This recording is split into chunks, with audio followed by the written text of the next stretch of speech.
이름으로 기도드리옵나이다. 아멘. 예, 하나님의 말씀 시편 130편 1절에서 8절 말씀입니다.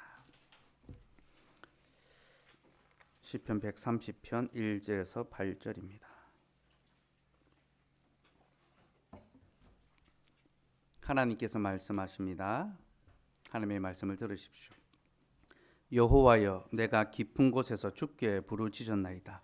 주여, 내 소리를 들으시며 나의 부르짖는 소리에 귀를 기울이소서. 여호와의 주께서 죄악을 지켜보실진대 주여 누가 서리이까. 그러나 사유하심이 주께 있으면 주를 경외하게 하심이니이다. 나 곧 내 영혼은 여호와를 기다리며 나는 주의 말씀을 바라는도다. 파수꾼이 아침을 기다림보다 내 영혼이 주를 더 기다리나니 참으로 파수꾼이 아침을 기다림보다 더하도다. 이스라엘아, 여호와를 바랄지어다. 여호와께서는 인자하심과 풍성한 속량이 있음이라. 그가 이스라엘을 그의 모든 죄악에서 속량하시리로다. 아멘. 주 여호와께서 학자들의 혀를 내게 주사 나로 공고한 자를 말로 어떻게 도와줄 줄 알게 하시고 아침마다 깨우치시되 나의 귀를 깨우치시다. 학자들 같이 알아듣게 하시도다. 주님, 말씀하신 그대로 우리에게 학자의 귀를 주셔서 주의 말씀을 잘 듣게 하시고 또한 학자의 혀를 주셔서 공고한 자를 하나님의 말씀으로 잘 위로하게 하여 주옵소서. 예수님의 이름으로 기도드리옵나이다. 아멘. 오늘은 130편에 대해서 살펴보려 합니다.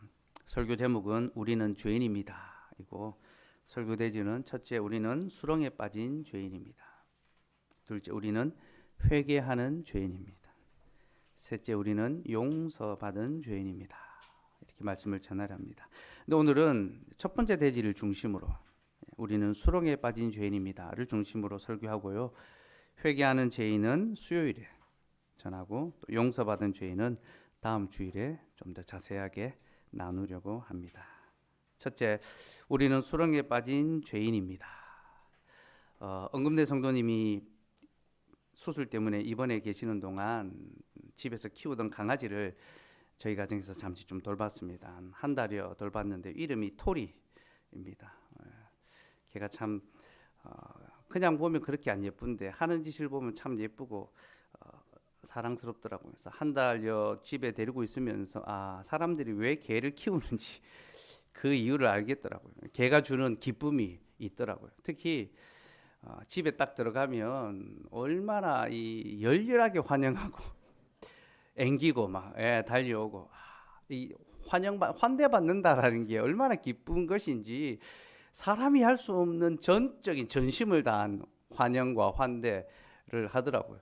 물론 저희 식구 중에 저를 가장 덜 환대하긴 했지만 우리 가족들 한 명 한 명 오면 밖에서 발소리만 나도 이제 발을 동동 구르면서 문 앞에 와 있어서 어쩔 줄을 몰라 하면서 좋아하고 환영해 주더라고요. 그래서 이 개가 주는 정서적인 위로와 이 기쁨이 있구나. 이 사람보다 나은 것 같다라는 그런 생각이 들더라고요.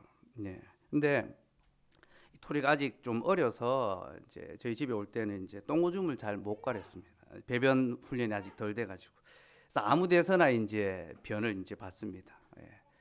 똥오줌을 이제 쌌는데 그걸 또 제가 많이 밟았습니다. 이제 잘 들어가면서 잘 주변을 잘 살펴야 되는데 이제 저희 이제 집에 바닥 색깔이 이제 또 이제 좀 거무튀튀하고 해가지고 이게 좀 잘 확인이 잘 안 되고 유독 제가 이제 많이 밟았습니다. 가장 안 밟은 게 우리 시온이. 시온이는 뭐 철통 경기를 하면서 이제 피해 다니더라고요. 제가 이제 많이 이제 밟았는데 밟으면 제가 막 이제 혼을 막 냈습니다. 토리를 붙잡아 가지고 토리 아무데나 이렇게 볼일 보면 안 된다고 배변 패드에 데려가서 여기서 이제 변을 봐야 된다고 제가 막 호통을 막 치고 혼을 냈습니다. 그래서 아마 저를 덜 좋아했던 것 같은데요. 근데 아무리 혼을 내도 토리가 이제 전혀 알아듣지 못하는 겁니다. 자기가 지금 왜 혼나고 있는지를 모르고 그냥 불쌍한 얼굴과 표정만 그렇게 이제 하고 있는 겁니다. 나중에 알고 보니까 그 이유가 다 있더라고요. 걔는 혼을 내도요, 자기가 뭘 잘못했는지를 깨닫지를 못한답니다. 왜 혼나고 있는지를 알지 못한다는 거. 그러니까 이제 훈련하고 학습해서 훈련한 대로 행동할 뿐이지 너 이거 잘못했어, 너 이렇게 하면 안 돼라고 이야기해도 자기가 뭘 잘못했는지를 깨닫지 못한다라는 거예요. 여러분, 이게 동물의 특성입니다. 동물은 자기가 뭘 잘못했는지 알지 못합니다. 그래서 이 개선하지 못하는 거죠. 그저 본능적으로 학습된 대로 그렇게 행동할 따름입니다. 잘못을 안다는 것은요, 사람만이 할 수 있는 일입니다. 사람만이 자기 잘못을 알고 뉘우칠 수가 있습니다. 시편 130편은 회개의 노래입니다. 시인은 자신의 죄를 인정하고 회개함으로 시편을 시작합니다. 근데 이 130편은요, 129편과 연결됩니다. 우리가 지난주에 살펴봤는데 129편에서 시인은 자신의 고통을 호소했습니다. 내가 악인들로 말미암아 괴로움을 당하고 있다. 고통을 호소했는데요. 사실 이 고통은요, 자신의 죄로 말미암은 하나님의 징계였습니다. 이스라엘 백성들은 고통과 질곡의 역사를 보냈는데요. 그들이 그런 역사를 보낸 것은 그들이 하나님 앞에 범죄했기 때문입니다. 하나님께서는 이방 족속을 의지하지 말고 세상을 따르지 말고 하나님을 의지하며 하나님의 말씀을 따라 살라고 그렇게 명하셨습니다. 그러나 그들은 하나님보다 세상을 더 의지했으며 하나님의 말씀보다 세상의 풍속을 더욱 많이 따랐습니다. 그래서 하나님께서 그들을 징계하셔서 그들로 이방 족속들에게 고통을 당하게 하게 하신 겁니다. 사랑하는 여러분, 우리 하나님께서는요, 하나님보다 더 의지하는 것이 있다면 그것이 무엇이든지 간에 내가 의지하는 그것으로 말미암아 고통을 당하게 하십니다. 돈을 의지하면 돈 때문에 고통을 당할 것이고, 자리를 의지하면 그 자리 때문에 괴로움을 겪게 할 것이고, 세상을 의지하면 세상이 의지하는 그것 때문에 우리가 반드시 망하고 괴로움을 겪게 될 것입니다. 그게 129편의 내용이고 시인은 바로 그것을 고백함으로 130편을 시작합니다. 1절 말씀 같이 한번 읽을까요? 시작. 여호와여, 내가 깊은 곳에서 주께 부르짖었나이다. 깊은 곳, 절망과 같은 수렁에서 자신이 이 죄의 비참한 가운데 빠져 있는 것을 인정하고 하나님 앞에 부르짖고 있습니다. 자신을 건져달라고, 자신을 도와달라고. 그렇게 자신의 죄를 인정하고 회개함으로 이 시편을 시작하고 있는 겁니다. 그는 깊은 곳에 자기가 있다라고 했는데 이 깊은 곳은 사람이 자신의 힘으로는 도저히 빠져나올 수 없는 수렁과 같은 그런 늪, 빠져나오려고 발버둥 치면 점점 더 깊이 빠져들어가는 그런 늪을 가리킵니다. 자신의 그 죄와 비참이 자기의 힘으로는 도저히 빠져나올 수 없는 그런 절망적인 상태다라는 것을 그가 인정하는 겁니다. 여러분, 인도 철학에 보면요, 이런 내용이 나옵니다. 어떤 사람이 길을 가다가 동굴 같은 수렁에 빠지게 됐습니다. 근데 이 사람이 급하게 나뭇가지 하나를 딱 붙잡고 버티고 있습니다. 위로 올라가려고 하니까 사자가 잡아먹으려고 입을 딱 벌리고 있습니다. 기다리고 있는 거예요. 못 올라갑니다. 밑으로 내려가려고 보니까 밑에 독사들이 혀를 낼름거리면서 기다리고 있습니다. 그래서 이 사람이 올라가지도 못하고 내려가지도 못하고 손에서 점점 힘은 빠져나갑니다. 이 진퇴양난이죠. 그렇죠? 어떻게 될지 모릅니다. 근데 이 사람이 자기 얼굴에 뭔가 톡톡 떨어지는 것을 느꼈습니다. 얼굴에 뭐 떨어지는데 이 뭔가 싶어 보니까 나뭇가지 끝에 벌집이 하나 있는데 거기서 꿀이 떨어지는 겁니다. 하나님께서 이 양봉의 그 꿀을, 근데 그 꿀이 입에 잘 떨어지면 좋겠는데 막 얼굴에 막 떨어지고, 그래서 이 사람이 그 꿀을 받아 먹으려고 얼굴을 막 요리조리 돌리면서 입을 거기에 갖다 맞추고 있습니다. 애를 쓰고 있는 거예요. 그리고 이것이 바로 인생의 실존이다. 철학이 그렇게 규정하고 있습니다. 내가 깊은 수렁에 빠졌는데 위에는 사자가 기다리고 아래는 독사가 우리를 삼키려고 했습니다. 그런 어떤 꼼짝 달싹할 수 없는 상황 속에서 인생이 그저 얼굴에 떨어지는 꿀을 받아 먹으려고 몸부림치며 살아간다는 거죠. 매일 어떻게 하면 조금 더 편하게 살까, 즐겁게 살까, 맛있는 거 먹을까. 여러분, 그것이 이 사람의 처한 상황의 근본적인 해결이 됩니까? 아니죠, 그죠?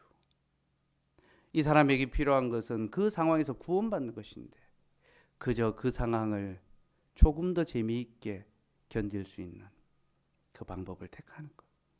그게 인생의 실존이라는 겁니다. 그렇습니다, 여러분. 인생은 참으로 그와 같습니다. 사람이 어떻게 할 수 없는 수렁에 빠져 있으면서도 매일 그저 조금이라도 나은 삶, 재미 보는 삶, 멋진 삶을 살고 싶어서 발버둥치는 것. 이것이 바로 인생의 실질입니다. 철학은 인생이 바로 그와 같다. 고통의 연속이다. 그렇게 설명합니다. 근데 여러분, 철학은 인생에 대한 정의는 내려도요, 그 인생에 대한 근본적인 문제의 해결은 못 해줍니다. 왜 그렇습니까? 철학은 죄의 문제를 다루지 않기 때문입니다.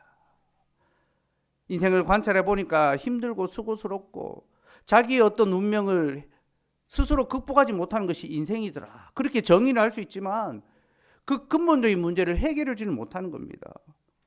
왜냐하면 죄의 문제를 철학은 다루지 않기 때문이죠. 인생의 모든 수고와 고통이 무엇으로부터 말미암았습니까? 죄로부터 말미암았죠. 그러니 죄의 문제가 해결되기 전에는 인생의 근본적인 문제가 해결될 수가 없습니다. 그래서 철학이든 과학이든 어떤 사상이든 인간에게 참된 구원을 줄 수는 없습니다. 오직 하나님의 말씀만이 우리에게 참된 구원과 또 생명의 길을 가르쳐 줄 수 있는 거죠. 곧 우리가 죄인이라는 사실을 깨닫게 하고 그러므로 우리의 죄를 해결해 주는 은혜를 베풀어 주는 겁니다. 제 차가 CNG 차량인데 여러분 CNG 차량이 뭔지 잘 모르시는데 천연가스로 가는 차입니다. 개조 차량인데요. 그 연비가 아주 싸서 제가 그 차를 이제 하나 얻었습니다. 버스들이 이제 주로 CNG 천연가스를 넣습니다. 제가 이제 주유를 하려면요, 저는 양덕의 차고지에 가서 버스들 이제 충전하는 거기서 기다리고 있다가 이제 충전을 하는데요. 매번 가면 이제 늘 같은 분들이 이제 충전을 해주십니다. 그 중에 한 분이 성격이 되게 좋아요. 충전하는 시간이 뭐 보통 한 1, 2분 정도 되는데 그 사이에 여러 가지 이야기들을 이분이 이제 저하고 같이 합니다. 그래서 자기가 전에는 뭘 했는지 이야기해주고, 그리고 가족들은 어떻게 되는지 이야기하고, 제가 안 물어도 뭐 이것저것 이야기하시고 또 저한테도 막 물어보고 막 그렇게 하더라고요. 제가 참 아저씨 성격도 좋고 해서 이제 이렇게 좀 이야기했습니다. 아저씨 참 성품도 좋으시고 착하신데 교회 가서 예수 믿으시면 좋겠다. 아저씨 같은 분이 예수 믿어야 된다. 그렇게 제가 이제 말씀을 들으니까 이분이 이렇게 대답하는 겁니다. 자기는 죄를 짓지 않기 때문에 교회에 갈 필요가 없다. 교회는 그 죄 지은 사람들이 가는 데인데 자기는 죄를 안 지어서 교회 갈 필요가 없다라고 말하는 거예요. 이분이 하나는 알고 하나는 모르더라고요. 아는 게 뭡니까? 죄인들이 교회 간다는 거예요. 이 죄인들이 교회 갑니다. 죄인들을 위해서 교회가 있습니다. 하나는 제대로 알았어요. 근데 더 중요한 사실은 모르는 거죠. 자기가 바로 죄인이라는 사실. 자기가 남들과 비교해 보니까 사람들과 비교해 보니까 자기는 착하게 잘 살아가고 있거든요. 그렇게 흉악한 범죄를 지은 것이 없거든요. 사람을 기준으로 보니까 자기는 죄를 짓지 않는 겁니다. 착하고 바르게 살아가고 생각하고 그래서 교회 갈 필요가 없고 자기가 죄인이 아니라고 이야기하는 거죠. 제가 앞에서 말씀드렸습니다. 자신이 뭘 잘못했는지를 모르고 살아가는 것은 토리가 그렇다고. 이분이 뭐 토리와 같다는 그런 말은 아니고요. 보통 사람이죠. 일반적인 그런 사람이죠. 그러나 자신의 죄를 깨닫지 못한다는 것은 동물과 같은 삶을 살아갈 수밖에 없는 겁니다. 많은 사람들이 자신은 바르게 살아간다라고 생각합니다. 생각해 보니까 나는 큰 죄를 지은 것도 아니고 나쁜 일을 하는 그런 것도 아니니까 나는 이 정도면 괜찮다라고 생각합니다. 바르다라고 생각하죠. 근데 여러분, 사람은 본래부터 바르게 살아갈 수가 없는 존재입니다. 사람은 바른 곳과 거리가 먼 그런 존재입니다. 여러분, 산악 용어 중에요, 링반데룽이라는 말이 있습니다. 링반데룽, 독일어예요. 링은 이제 둥글다. 우리 반지 링 있잖아요. 원 둥글다고. 반데룽은 걷는다라는 그런 뜻인데, 둥글게 걷는다라는 그런 뜻입니다. 그러니까 이제 등반을 하거나 어떤 탐험을 하는데 안개가 끼거나 폭우나 폭설, 이제 이 자연재해가 갑자기 이제 닥치면 사람이 방향 감각을 잃어버리게 됩니다. 그래서 자기는 이 방향이 맞다 생각하고 똑바로 간다라고 생각하는데 길을 잃어버리고 제자리로 돌아오게 되는 그런 현상을 링반데룽이라고 이야기를 합니다. 사람은 다 자기가 똑바로 간다고 생각하지만 사실은 크게 원을 그리며 그렇게 걸어갑니다. 왜 이런 현상이 일어나는가 하면요, 사람의 몸에 있는 장기의 무게 그리고 좌우의 신체 발육 상태가 다 다르답니다. 그러니까 사람 몸 안에 있는 장기의 무게가 달라요. 그래서 더 무거운 쪽, 그러니까 심장과 간이 있는 쪽이 더 무겁대요. 그래서 자꾸 무거운 쪽으로 이제 가게 되고요. 그리고 신체의 발육 상태도 다 다르답니다. 똑같지 않답니다. 발의 길이가 약간씩 다릅니다. 여러분 집에 가서 한번 해보세요. 똑같은가 다른가 미세하게 다르답니다. 그래서 자꾸만 짧은 쪽으로 이제 걷게 되죠. 크게 원을 그린다고 합니다. 이게 몇 킬로 이 반경을 그린대요. 사람이 다 그렇게. 그럼 그 간단하게 눈 감고 한쪽 발 들고 있으면요, 똑바로 못 서 있습니다. 인간은 방향 감각, 바른 것에 대한 판단력이 없습니다. 그래서 이런 조난, 방향을 잃어버리게 되면요, 자기의 어떤 판단과 경험을 의지하는 것이 아니라 반드시 지도와 나침판의 지시를 따라가야 한답니다. 지도와 나침판을 보고 길을 가야지만 그 조난에서 벗어날 수가 있는 거죠. 여러분, 사람은 결코 똑바로 걸어갈 수 없는 존재입니다. 하나님께서 사람을 그렇게 만들어 놓으셨습니다. 이것이 어찌 몸에 관한 것만 알려주기 위해서겠습니까? 우리의 영적인 상태, 우리의 영혼은 결코 똑바르게 갈 수가 없다라는 거죠. 그래서 어떤 길은 사람이 보기에 바르지만 필경은 사망의 길이라는 겁니다. 잠언 16장 25절 말씀 같이 읽읍시다. 시작. 어떤 길은 사람이 보기에 바르나 필경은 사망의 길이니라. 사람이 보기에 저 길이 맞다. 많은 사람들이 갑니다. 옳다라고 갑니다. 이 흐름을 타야 된다고 합니다. 막차를 놓치지 말라고 합니다. 그러나 필경은 사망의 길, 낭떠러지로 달려가는 것, 그것이 인생의 본질입니다. 우리는 범죄한 자들이고 그로 말미암아 우리는 굽어진 길을 갈 수밖에 없는 존재입니다. 우리를 바르게 갈 수 있는 것이 무엇입니까? 오직 하나님의 말씀밖에 없습니다. 주의 말씀은 내 발의 등이요 내 길의 빛이니이다. 말씀을 우리의 삶의 지도와 나침판으로 삼을 때에만, 우리의 삶의 순간순간들마다, 선택의 기로들마다 하나님의 말씀을 대비해 볼 때에만 우리는 비로소 바른 길로, 생명의 길로 갈 수가 있는 것이죠. 그리고 그 말씀은요, 무엇보다도 우리의 죄를 깨닫게 하며 우리를 사망의 길에서 옮겨 생명의 길로 가게 합니다. 그게 말씀이 하는 역할입니다. 그래서 본문 3절에 보면요, 여호와여 주께서 죄악을 지켜보실진데 주여 누가 서리까. 인생들과 비교해 보면 나는 얼마든지 사람들 앞에 설 수 있습니다. 여러분, 우리가 사람들 앞에 서지 못할 이유가 무엇이 있습니까? 그러나 주께서 죄악을 지켜보실진데 누가 감히 하나님 앞에 서겠습니까? 저 사람은 참 거룩하게 산다, 저 사람은 참 믿음대로 산다. 아닙니다, 여러분. 하나님께서 우리의 삶을 보실 때 우리는 하나님 앞에 설 수 없는 존재라는 것을 인정할 수밖에 없습니다. 그래서 말씀은 우리 모두를 죄인으로서 하나님 앞에 서게 합니다. 이게 말씀의 첫 번째 기능입니다.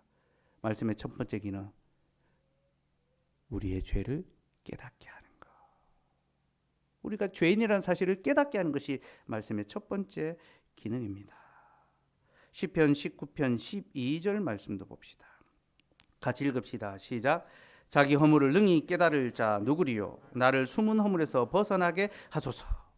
자기 허물을 깨달을 자가 누구입니까? 사람은 자기 허물을 깨닫지 못한다는 겁니다. 여러분, 사람은요 본능적으로 자기 허물을 감추려 듭니다. 숨기려 듭니다.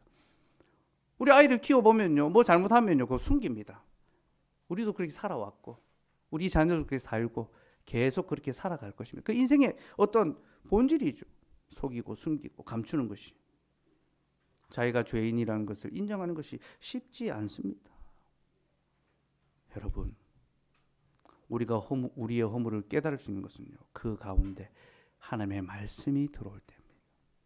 시편 19편은 하나님의 말씀에 관한 시편입니다. 여호와의 말씀이 우리의 죄를 생각나게 하신다. 깨닫게 하신다. 여러분, 하나님의 말씀만이 우리의 죄를 드러내고 또 깨우치게 합니다. 그러므로 여러분, 설교자는요, 하나님의 말씀을 전할 때 항상 죄에 대한 책망의 말씀을 선포해야 됩니다. 이것이 설교자의 첫 번째 책무입니다. 디모데후서 4장 2절 말씀을 한번 볼까요? 시편 130편 표시를 해두시고요. 디모데후서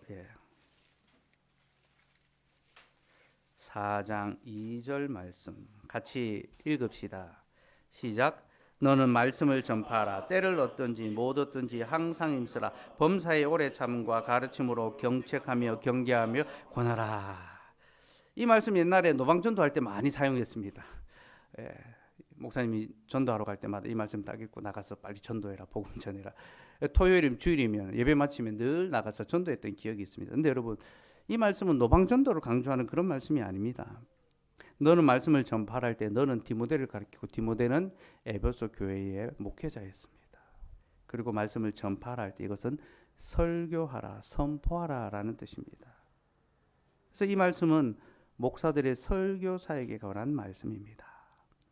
곧 설교자는 하나님의 말씀을 설교하는 일에 항상 힘쓰고 때를 얻든지 못 얻든지 전해야 한다라는 겁니다. 근데 여러분, 그가 전해야 될 주된 말씀의 내용이 무엇입니까? 가르침과 경책과 경계와 권하는 것입니다. 범사의 오래 참음과 가르침으로. 여기서 가르침은 교리적 가르침을 이야기합니다. 교리. 하나님의 구원의 복음을 가르치는데 오래 참음으로. 더디 속히 열매가 맺히지 않고 더디 자라고 또 거스르고 불복하지만 오래 참음으로 계속 가르치라는 겁니다.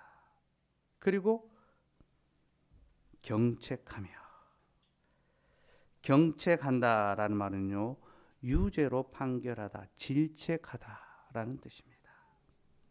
이것은 죄를 책망하며 판결하라는 것입니다. 이것은 죄다. 이것은 옳지 않다.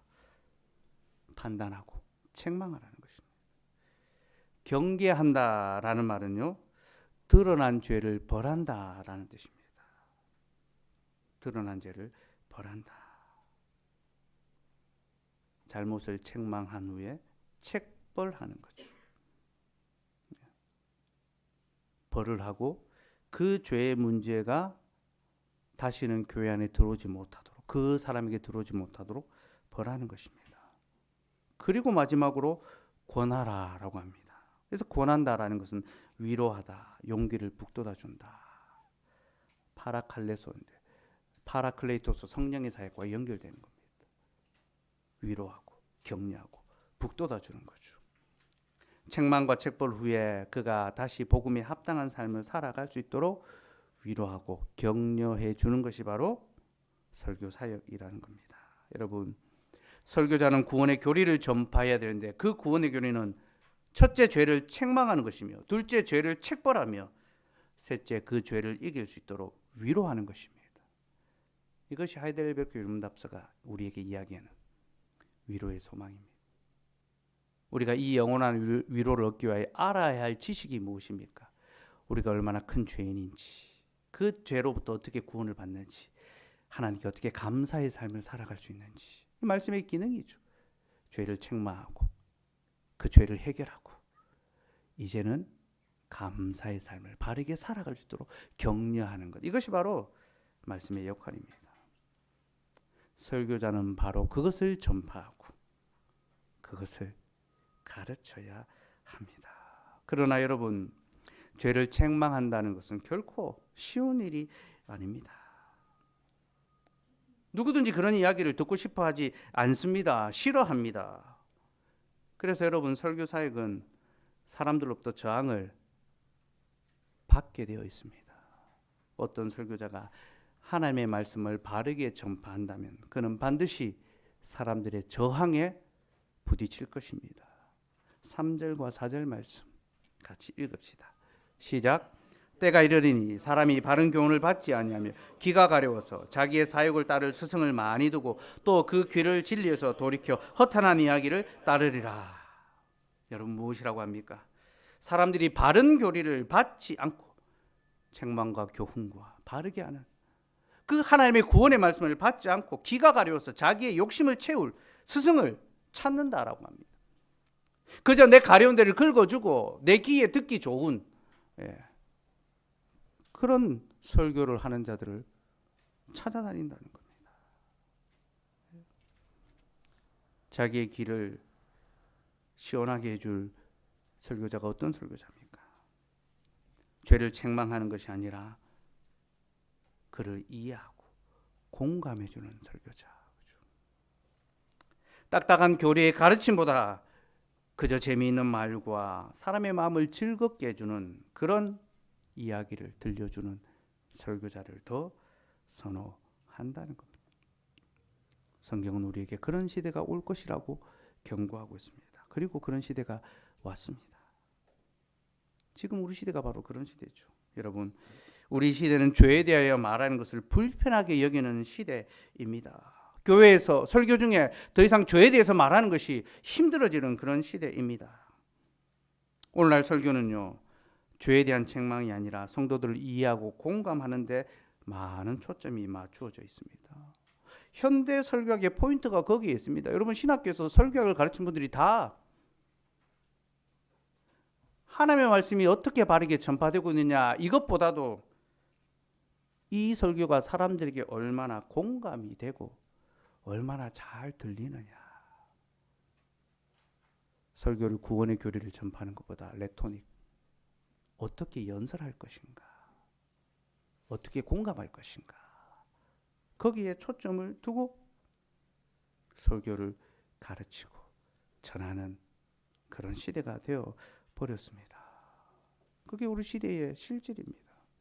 교인들도 그런 설교자를 점점 원하다 보니까 설교자도 거기에 맞추어지는 거죠. 그래서 더 이상 죄를 책망하지 않고, 죄를 책망하지 않다 보니까 죄를 책벌할 수도 없는 겁니다. 권징이 사라지는 거죠. 교회에 권징을 찾아볼 수가 없습니다. 칼빈 선생은 권징을 가리켜 교회의 참된 표지라고 했습니다. 참된 교회는 말씀과 성례와 권징이 바르게 시행되는 교회다, 그렇게 규정했습니다. 그럼 이것은 칼빈의 독단적인 주장이 아니라 예수 그리스도의 명령입니다. 우리 주님께서 제자들에게 마지막으로 당부하실 때 흔히들 그 대위임 명령으로 그렇게 이해하는데요, 교회를 세우라는 명령입니다. 너희는 가서 교회를 세워라. 근데 그 말씀의 내용이 말씀과 성례와 권징을 담아내고 있습니다. 너희는 가서 모든 민족을 제자로 삼아 아버지, 아들과 성령의 이름으로 세례를 베풀고 내가 너희에게 분부한 모든 것을 가르쳐 지키게 하라. 말씀이 나오죠. 모든 것을 가르치라. 성례가 나오죠. 세례를 베풀고 그리고 지키게 하라. 이 권징을 가리킵니다. 잘 지도하고 권면하고 치리해라. 특별히 제자를 삼는다라는 이 말이요, 이 말로부터 권징이란 말이 나왔습니다. 치리. 그러니까 우리는 권징이란 말을 너무 좀 싫어하는데 이 치리, 잘 지도하고 돌보는 겁니다. 제자를 삼는다는 것이 무엇입니까? 제자는 스승의 지리를 받습니다. 지도를 받습니다. 하나하나 그 모든 것을 살펴서 잘못된 것을 교정하고 바꾸어 가는 것. 그것이 제자의 모습입니다, 여러분. 여러분, 그게 제자 훈련입니다. 말씀과 성례와 권징이 잘 시행되는 교회가 참된 교회입니다. 그 교회가 그리스도의 제자를 세워가는 교회입니다. 여러분, 교회의 머리 대신 예수님께서 친히 말씀과 성례와 권징으로 교회를 세우라고 말씀하셨으니 우리는 그 명령을 따라 교회를 세워가야 합니다. 그래서 설교자는 항상 죄에 대한 책망을 그 안에 담아야 하고, 이것이 참된 구원의 교리에 입각한 설교며, 우리 신앙 고백서 역시 이것이 바로 모든 설교자의 책무라는 것을 밝힙니다. 웨스트민스터 신앙 고백서 15장에 생명에 이르는 회개에 대해서 나오는데요. 그 1항을 같이 읽읍시다. 시작. 생명에 이르는 회개는 복음의 은혜인데 그리스도를 믿는 믿음의 교리와 마찬가지로 모든 복음 사역자들은 이 교리를 전파하여야 한다. 생명에 이르는 회개를 모든 복음 사역자들은 전파해야 합니다. 이 항은요, 그렇게 전파할 때 자신의 죄를 깨달아 회개하고 하나님께로 돌이키는 구원의 역사가 일어난다라고 그렇게 설명하고 있습니다. 사랑하는 여러분, 사람을 이해하고 공감하는 것이 설교가 아니라 죄를 책망하고 바로잡는 것이 설교며, 그 설교가 사람을 살리는 구원의 말씀입니다. 하지만 안타깝게도 너무 많은 사람들이 그런 설교를 싫어하고 그저 자기를 이해하고 공감해 주기만을 바라는 그런 설교를 듣고 싶어 합니다. 그럼 이것은 마치요, 어떤 환자가 병원에 갔는데 의사에게 자기 병을 치료하지 말고 공감해 달라, 이해해 달라, 그렇게 요구하는 것과 같습니다. 여러분, 환자가 병원에 가는 것은요, 자기가 어디가 문제가 있고 어떻게 고쳐야 되는지를 알려고, 치료받으려고 가는 거 아닙니까? 그렇죠? 교회 역시 마찬가지입니다. 교회는 우리 영혼의 병원이죠. 그래서 우리 영혼에 무엇이 문제고 잘못됐는지, 우리가 지금 얼마나 그릇된 삶을 살아가고 있는지를 깨달아 알게 하고 이것을 고치게 하기 위해서 주님은 이 교회를 세우셨습니다. 그러니 우리는 먼저 책망의 말씀을 들어야 합니다. 그리고 그 후에 생명에 이르는 회개와 하나님의 용서의 말씀을 듣고 기쁨을 얻을 수 있게 되는 거죠. 시편 130편이 바로 그것을 우리에게 보여줍니다. 다시 130편으로 돌아와서요.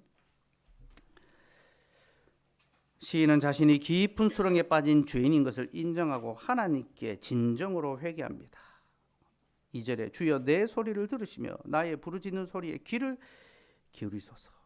그는 깊은 수렁에서 하나님 앞에 자신의 죄를 회개하며 부르짖었습니다. 그리고 그는 하나님으로부터 사죄의 선언을 간절히 바랍니다. 5절 말씀 한번 볼까요? 5절. 4절 5절 읽읍시다. 시작. 그러나 사유하심이 주께 있으면 주를 경외하게 하심이니이다. 나 곧 내 영혼은 여호와를 기다리며 나는 주의 말씀을 바라는도다. 사유하심, 용서하심은 하나님께 있으니까 그가 하나님께 회개하고 그 말씀을 간절히 바랍니다. 사죄의 선포죠. 사죄의 말씀이죠. 내가 너의 죄를 다 용서하였다. 그 말씀을 간절히 바라는 겁니다. 그가 이 말씀을 얼마나 간절히 바라는지 파수꾼이 아침을 기다리는 것보다 더 간절히 바랍니다. 6절 읽읍시다. 시작. 파수꾼이 아침을 기다림보다 내 영혼이 주를 더 기다리나니 참으로 파수꾼이 아침을 기다림보다 더하도다. 간절한 마음, 전심을 다해서 하나님의 사죄의 은혜를 소망하고 바라는 겁니다. 그 사죄의 말씀이 무엇입니까? 우리가 예배 때 듣는 사죄의 선포 아닙니까? 하나님의 계명의 말씀으로 우리의 죄를 책망하실 때 우리가 마음에 찔림을 얻고 우리가 깊은 수렁에 빠진 죄인인 것을 인정하고 회개합니다. 그러면 주께서 우리에게 사죄의 선언을 선포하시는 겁니다. 그러니 여러분 참회의 기도를 하실 때 정말로 간절히 사죄의 선언을 바라며 갈급한 마음으로 회개하시고 그 선포를 기다려야 합니다. 그리고 우리가 예배 때 그 사죄의 선언을 받기 때문에 우리가 이 예배의 자리를 너무나 귀하게 여기게 되는 거예요. 어디서 우리가 죄의 문제를 지적받으며 어디서 우리가 우리의 죄를 회개할 수 있으며 어디서 우리가 이 죄를 용서받을 수가 있겠습니까? 여러분, 예배는 참으로 놀라운 일이 일어나는 시간입니다. 여러분, 우리가 예배 때 어떤 일이 일어나는지를 알게 되면 우리는 결코 이 예배를 가벼이 여길 수가 없습니다. 우리의 마음을 다 해서 예배를 사모하고 어떤 일이 있어도 이 예배를 지키려고 애쓰게 됩니다. 우리의 삶에 이런저런 문제나 상황과 예배에 오기 힘든 그런 형편들이 있어도 어떻게 해서든지 우리가 이것을 극복하려고 애를 쓰고 내가 지은 그 죄를 주께서 예배의 자리에서 용서하시는구나. 내가 어디서 이 죄를 깨끗함을 받겠는가. 그 자리로 올라오기를 소망하고 바라게 되는 거죠. 여러분, 이것이 바로 예배의 유익이고 예배의 기쁨입니다. 여러분 모두가 이 예배의 유익을 풍성히 누리고 또 그 기쁨의 주인공이 되기를 소망합니다. 특별히 여러분 책망의 말씀을 들을 수 있다는 사실을 감사히 여기시기 바랍니다. 하나님께서 우리의 죄를 책망하실 때 이것은 곧 우리에게 구원의 길을 열어주시는 겁니다. 생명의 길로 나오라는 하나님의 음성입니다. 여러분, 우리는 실로 큰 죄인 아닙니까? 칼빈은 인생을 가리켜서 죄의 공장이다라고 했습니다. 끊임없이 죄를 만들어내는 죄의 공장이 인생이다. 바빙크는요, 인간의 모든 감각기관이 다 죄를 범한다라고 이야기합니다. 제가 수요기도 때 한번 했습니다. 머리, 이마, 눈, 코, 귀, 입, 손, 발, 마음, 신체의 모든 기관과 우리의 마음의 모든 것이 죄를 짓는 데 특화되어 있다라고 합니다. 오직 하나님만이 이 죄를 해결하시고 오직 하나님만이 우리의 전인을 새롭게 해주신다. 그렇게 가르칩니다. 여러분, 이것이 복음의 교리입니다. 그러니 하나님께서 우리의 죄를 책망하시고 깨닫게 하실 때, 이제 짐승 같은 삶에서 버러지와 금수처럼 살았는데 하나님의 형상으로 나를 회복시켜 주시는구나. 죄를 죄로 알게 해주시고 부끄러운 줄 알게 하시는구나. 그렇게 생각하고 감사히 여길 수 있어야 할 것입니다. 근래 제가 몇몇 지체들에게 이런 말을 했습니다. 여자의 죄성은 결혼을 통해서 더 드러난다. 제가 성경을 보니까 여자는 결혼과 함께 인생을 시작했고요. 그리고 그 결혼을 통해 자기의 죄성을 드러내더라고요. 하나님의 말씀을 거슬러서 선악과를 따먹었죠. 그리고 하나님 정하신 질서에 순종하지 않고 자기의 마음대로 행하려고 합니다. 남편에게 지도받는 것이 아니라 남편을 다스리려고 듭니다. 그래서 이게 뭐 통계적으로 확실한 건 아니지만 어쨌든 결혼하고 나니까 말이 점점 더 거칠어지고 행동이 더 과격해지는 것 같아요. 주중에 제가 예전에 가르쳤던 우리 정은 자매가 교회 찾아서 만났습니다. 아마 아는 분들이 있을 거예요. 남편하고 아이들 셋을 끌고 이제 목사님 보고 싶다고 찾아와서 이런저런 이야기를 한참을 했는데 우리 정은 자매가 목사님 요즘 고민이 있는데 자기가 요즘 너무 화를 잘 내고 남편과 아이들에게 너무 소리를 많이 지른다면서 그렇게 이야기하더라고요. 제가 아니 내가 아는 김정은 얼마나 참 온유하고 순종적인데 네가 소리를 지른단 말이냐니까 목사님이 알던 그 김정은은 이제 없습니다. 아이들 키우면서 또 신랑 보면서 마음에 이제 막 불평과 분노가 막 이제 치밀어 오는 거죠. 짜증이 막 나는 거죠. 그렇죠? 연애할 땐 분명 안 그랬던 것 같은데 결혼하고 나니까 아내가 더 쉽게 짜증을 내고 화를 내는 것처럼 그렇게 보입니다. 그죠? 네. 우리 여기 아직 결혼 안 한 자매들은 죄성이 아직 발현이 덜 돼가지고 결혼해 봐야 그 죄성의 밑바닥을 이제 보게 되고 자녀를 이제 낳아봐야 또 그 속에서 더 그 어떤 죄성과 밑바닥의 그 본성을 마주하게 됩니다. 제가 예배 마치고 나서 인사할 때 우리 엄마들에게 이런 이야기합니다. 육아의 고난을 잘 받으시고 육아를 통하여 자기의 죄와 비참을 묵상하라고 그렇게 이야기합니다. 여러분 그냥 하는 말이 아닙니다. 정말로 육아는요, 우리의 죄성을 돌아보게 하는 하나님의 은혜의 방편입니다. 우리 시대는 육아를 마냥 힘들어하고 또 그저 소진되는 것으로만 여깁니다. 육아의 그 가치와 아름다움이 점점 사라지고 빨리 이제 자기의 본업에 복귀하고 싶은 마음이 많이 있습니다. 이게 힘드니까 그죠. 이게 세상의 방식입니다. 세상 사람들은 육아를 경력이 단절되는 시간으로 그렇게 생각합니다. 그죠. 그러나 신자는 그렇게 여겨서는 안 됩니다. 성경은 여자가 해산을 통하여 구원을 얻는다 했습니다. 곧 해산과 양육, 육아는요, 하나님께서 우리에게 구원을 경험하게 하시고 우리의 믿음을 자라나게 하는 경건의 기회로 삼으시는 됩니다. 그러니 여러분, 육아를 통해서 자신의 신앙이 자라가고 경건의 유익을 얻을 수 있도록 힘쓰시기 바랍니다. 자녀의 불순종함을 보면서 자신의 죄를 돌아보시기 바라고, 자녀의 연약함을 보고 자신의 연약함을 기억하고 기도하시기 바랍니다. 자녀가 아플 때 그 아이를 품에 안고 깊이 기도하고 하나님의 도우심을 구해야 합니다.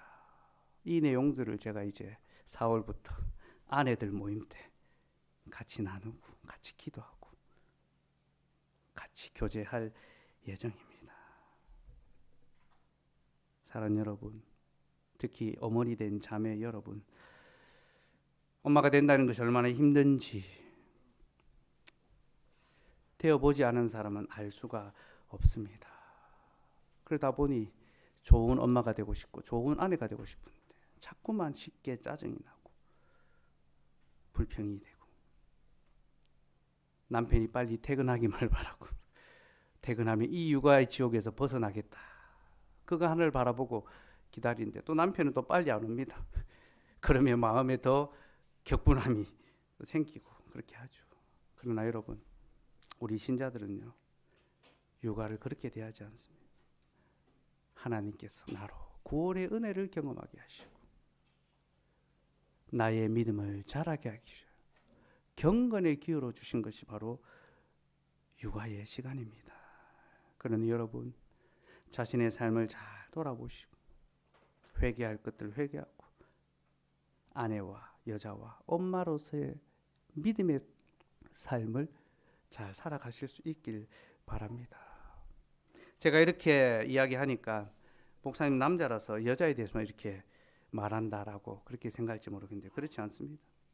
여러분, 남자는 더 문제입니다. 여자가 결혼을 통하여 그 죄성을 드러낸다면 남자는 존재 자체로 계속 죄성을 드러냅니다. 하나님께서는 남자들에게 더 많은 책임과 역할을 맡기셨습니다. 말씀으로 가정을 지키고 돌아보며 세워가라는 책무를 남편들에게 주셨습니다.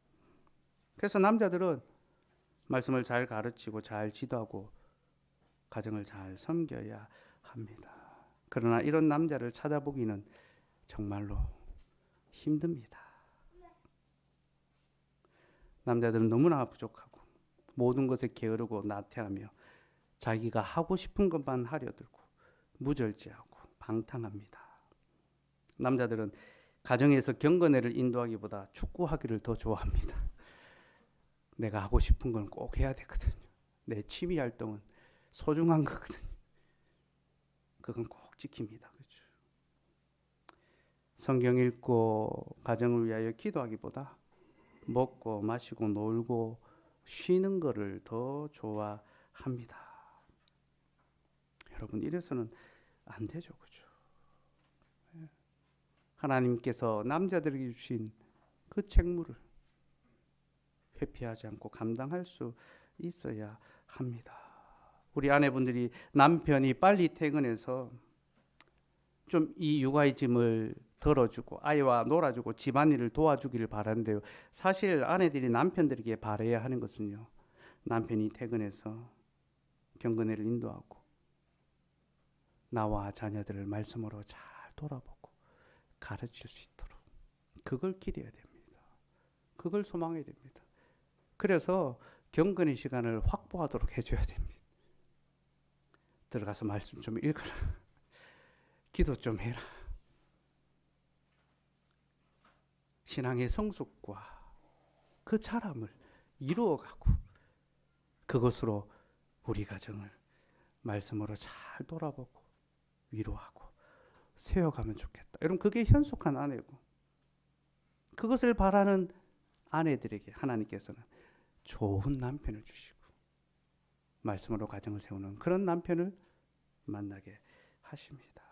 어쨌든 남자 여러분 같이 반성합시다. 저도 제가 하는 이 설교에 그대로 적용된다는 것을 뼈저리게 느끼고 회개합니다. 우리가 하나님의 말씀으로 자신과 가정을 바르게 세워가지 못하고 있다는 것을 인정하고 하나님 앞에서 진심으로 회개하고 우리의 그릇된 길을 돌이켜서 다시 생명의 길로 은혜의 길로 나아가도록 합시다. 말씀을 정리하겠습니다. 우리는 죄인입니다. 그것도 깊은 수렁에 빠져있는 죄인입니다. 우리를 이 수렁에서 건져줄 수 있는 것은 아무것도 없습니다. 심지어 우리가 이 수렁에 빠져있다는 것을 가르쳐줄 수 있는 것도 세상에는 없습니다. 오직 하나님의 말씀만이 우리가 비참한 죄인이라는 사실을 가르쳐주고 그 죄에 비참해서 우리를 건져내어 영원한 생명으로 나아가게 해줍니다. 그 말씀은 먼저 우리의 죄를 책망합니다. 그리고 우리에게 참된 회개를 촉구합니다. 그리고 우리로 죄에서 돌이키게 합니다. 그리고 마침내 하나님의 용서와 구원을 얻게 합니다. 사랑하는 여러분, 오늘 하나님께서 우리에게 복음을 전파하셨습니다. 하나님의 말씀이 우리의 죄를 책망하며 우리에게 죄의 회개를 촉구하고 있습니다. 이제 그 말씀으로 각자 자기의 삶을 깊이 들여다보시기 바랍니다. 내가 무엇이 잘못되었고 내 말과 행동, 모습이 얼마나 세속적이고 그릇되었는가. 여자로서, 남자로서, 아내로서, 남편으로서, 아버지로서, 엄마로서, 자녀로서, 며느리로서 우리가 무엇에 잘못했는지 깊이 돌아보고 회개하고 하나님 앞에서 온전한 믿음의 길, 경건과 진리의 길을 걸어갈 수 있는 저와 여러분 되기를 간절히 소원합니다. 하나님, 오늘 우리